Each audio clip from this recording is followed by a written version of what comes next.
Cinema hit అయిపోతే reviews critics తప్పు, లేకపోతే సినిమా ఫ్లాప్ అయితే కరెక్ట్ అట్లానే లేదు, ఎప్పుడు లేదు. కానీ ఒక సినిమా సక్సెస్ కాదా అని చెప్పడానికి బ్యారియర్ ఏంటి చెప్పు. ఇక్కడ ఉన్న చాలా మంది చాలా సినిమాకి 4 స్టార్స్ 4.5 స్టార్స్ స్టేటస్ పెట్టిన రోజులు చాలా ఉన్నాయి. ఆ సినిమాలు కనీసం 4 కోట్లు కూడా రావచ్చు. 2 స్టార్స్ వేసిన సినిమాలు ఉండొచ్చు, దానికి 500 కోట్లు వచ్చి ఉండొచ్చు. అంటే పబ్లిక్ మాస్ ని డ్రైవ్ చేయడం అనేది ఒక సినిమా ఆబ్జెక్టివ్ పెద్ద సినిమా. సో అది మీరు ఆబ్వియస్ గా సక్సెస్ అవుతారు. బట్ కానీ ఒపీనియన్ చెప్పడం అనేది క్రిటిక్స్ అండ్ వాట్ ఎవర్ మీరు అంటున్న ఆ వెబ్సైట్. అవును, కరెక్టే. నువ్వు చెప్పావు కదా ఒపీనియన్ చెప్పడం. ఒపీనియన్ మీ ఒపీనియన్ తప్పో కాదా అని చెప్పే రైట్ నాకు ఉందిగా. Obviously, అంటే అది తప్పే అంటే there is no benchmark. Benchmark, you gave some rating for my film కదా. How are you sure that is right? How are you sure that is right? నీ పర్సనల్ ఒపీనియన్ కదా. నీ పర్సనల్ ఇప్పుడు ఒక వెబ్సైట్ ఒక్క పర్సనల్ ఒపీనియన్, అంతేగాని నువ్వు polling పెట్టి తీయలేదు కదా. ఇప్పుడు ఎలక్షన్స్ జరుగుతున్నప్పుడు దాన్ని ఏదో అంటారు కదా, ముందు ఇస్తారు, ఎగ్జిట్ పోల్స్ లాగా ఇస్తారు. ఏంటి అనాలిసిస్ చేసి ఇస్తారు. మీరు రివ్యూ చేసేటప్పుడు మీరేమో ఒక 100 మంది 1000 మంది జనాన్ని అనాలిసిస్ చేయట్లేదు. It's personal opinion of couple of people sitting in a website. దాన్ని నువ్వు ప్రొజెక్ట్ చేస్తున్నావు ఆడియన్స్కి. నేను అది తప్పు అని ప్రొజెక్ట్ చేస్తాను, ప్రెస్ మీట్ పెట్టా అంతే. Because my film collected well కాబట్టి. ఎలా who is the judge for it? Who is the judge for it? మీరు దేవుళ్ళా? Who is the judge for it? మరి ఇంకంతే. మరి అందుకే నేను కాదు అని చెప్తున్నా.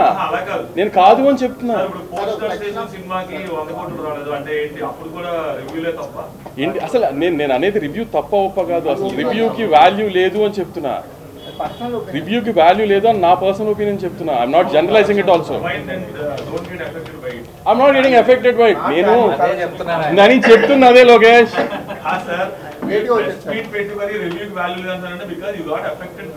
No, you tried to affect the film. You guys tried to affect the film. అందుకని కాలేదు అని చెప్తున్నాను అంతే.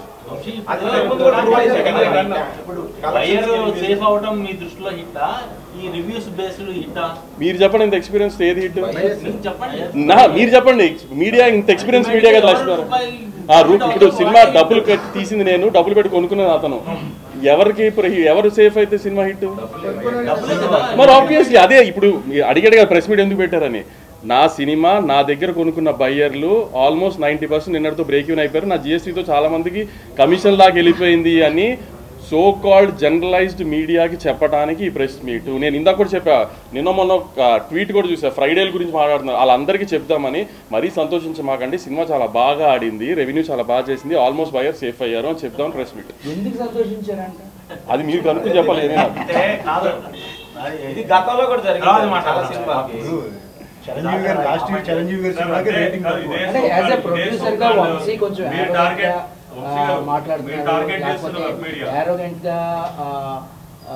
డీల్ చేస్తున్నాడు కొంతమందితో.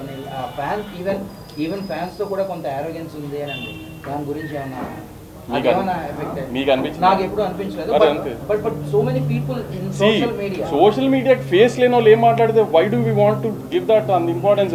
ఇప్పుడు మీరు 20 మంది ఉన్నారు, మీరు నన్ను సంవత్సరానికి 5-6 సార్లు చూస్తున్నారు. ఎప్పుడైనా మీతో ఆరోగ్యంగా బిహేవ్ చేశానా? మీ ఎవరికి లేని ప్రాబ్లం ఎవరో ఫేస్ లేని సోషల్ మీడియాలో ఉంటే how am I concerned with?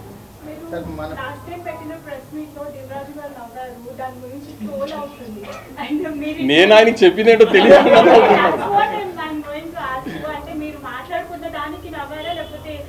మేమిద్దరం ఏదో అనుకుని నేను ఆయన ఏదో అంటే దానికి నవ్వుకున్నాం.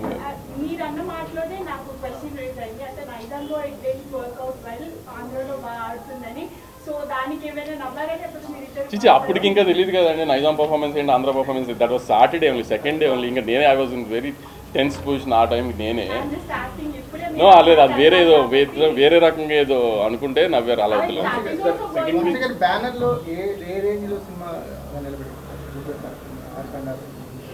అదేంటి టాప్ 3 ఫిల్మ్స్ లో ఉంటుంది.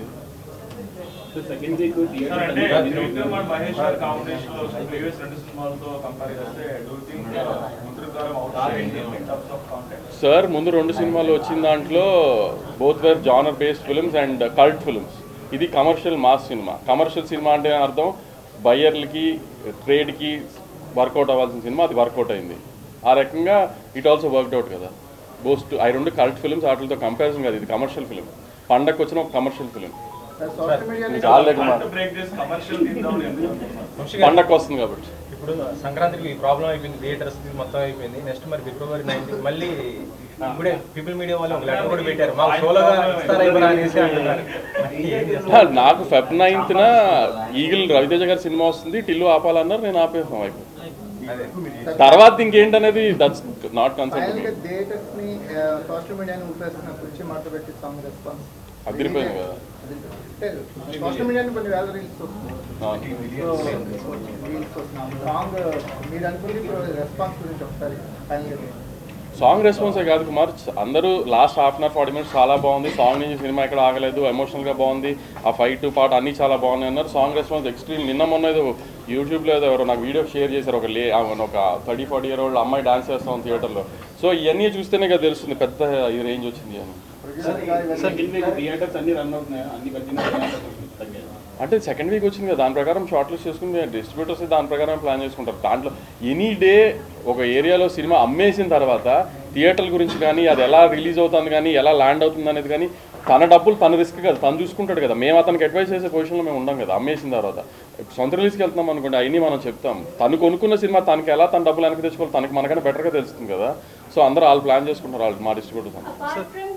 అంటే ఇదంతా వదిలేస్తే గుంటూరు కారం వన్ మ్యాన్ షో అనేది మీరు అగ్రీ చేస్తారు? మ్యామ్ ఇప్పుడు మహేష్ గారు చాలా బాగా యాక్ట్ చేశారు, చాలా అందంగా ఉన్నారు, చాలా ఎనర్జెటిక్గా డాన్సులు చేశారు, ఇవన్నీ చేశారు. ఇవన్నీ ఎవరు చేయించారు? ఇవన్నీ ఎవరు చేయించారు? ఇవన్నీ చేయించింది విక్రమ్ గారు కదా. మరి అది ఎప్పుడు టూ మ్యాన్ షోనేనండి. మరి స్క్రీన్ మీద ఉండేది హీరో కదండి, డైరెక్టర్ గారి స్క్రీన్ మీదకి వస్తే బాగోదు కదా. నేను మీరు అడిగిందని చెప్తున్నాను మ్యామ్. హీరో గారు అద్భుతమైన అందంగా ఉన్నారు, చాలా బాగా డాన్స్ చేశారు. అసలు ఆ హీరో క్యారెక్టరైజేషన్ ఇందాక కుమార్ అన్నట్టు పోగిరిలా ఉంది, అన్నీ ఉన్నాయి. ఇవన్నీ చేయించింది ఎవరు? మరి ఇంకా అంతే. ఆడియన్స్ పాయింట్ ఆఫ్ వ్యూలో ఎప్పుడైనా మహేష్ బాబు గారు స్క్రీన్ మీద కనబడతారు కాబట్టి అది వన్ మ్యాన్ షోనే అంటారు కదా, అంతే. కానీ వెనకాల బ్యాక్ ఎండ్ చేయించిందంతా ఎవరు?